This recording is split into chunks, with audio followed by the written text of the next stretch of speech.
বান্ধৱীসকল আপোনালোকৰ মোৰ চেনেললৈ স্বাগতম জনাইছো আৰু এটা নতুন ভিডিঅ'ৰ সৈতে মই পুনৰ আপোনালোকৰ মাজত উপস্থিত আছো।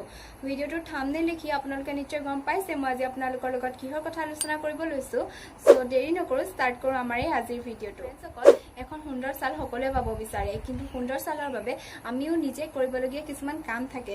সো সেই সমূহৰ কথাই মই আপোনালোকৰ লগত আজি শ্বেয়াৰ কৰিব খুজিছো। সো সেইসমূহ হৈছে আপোনালোকে এখন সুন্দৰ ছাল পাবৰ কাৰণে এটা হেলথি ডায়েটৰ প্ৰয়োজন আছে।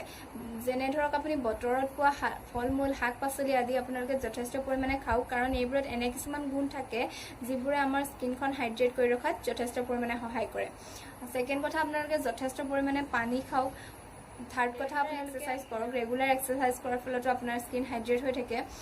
ফ'ৰ্থ কথা আপোনালোকে স্কিনখন দিনটো দুবাৰকৈ পৰিষ্কাৰ কৰি ৰাখক, কাৰণ কিয় আমি বাহিৰলৈ যেতিয়া ওলাই যাওঁ তেতিয়া ধূলি বালি লাগি পেলাই আমাৰ স্কিনখন লেতেৰা হৈ আহে।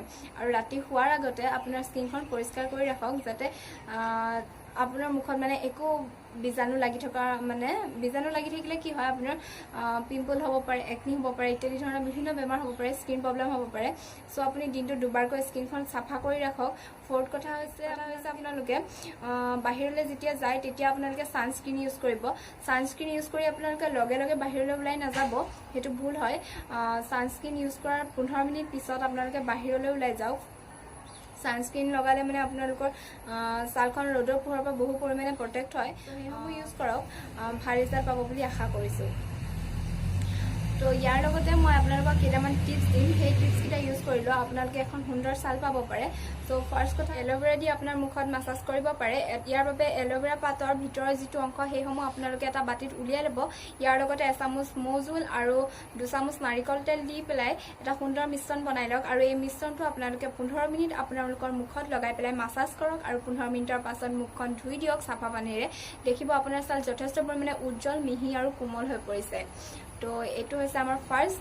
তো ছেকেণ্ডটো হৈছে আপোনালোকে গাখীৰৰ সলটিও আপোনালোকে মুখৰ স্কিনটো যথেষ্ট পৰিমাণে ভালে ৰাখিব পাৰে।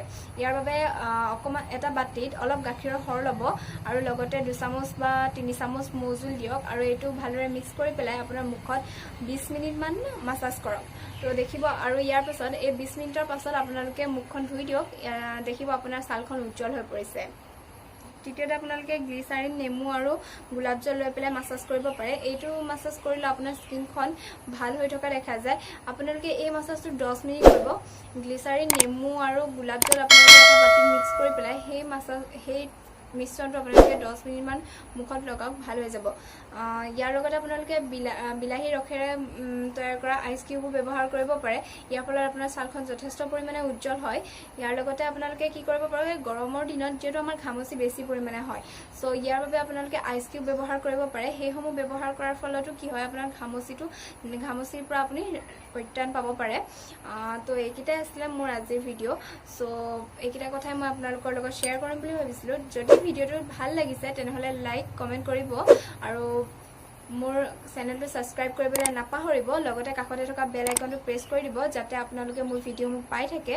তো পিছত লগ পাম এটা নেক্সট ভিডিঅ'ৰ সৈতে। Bye bye.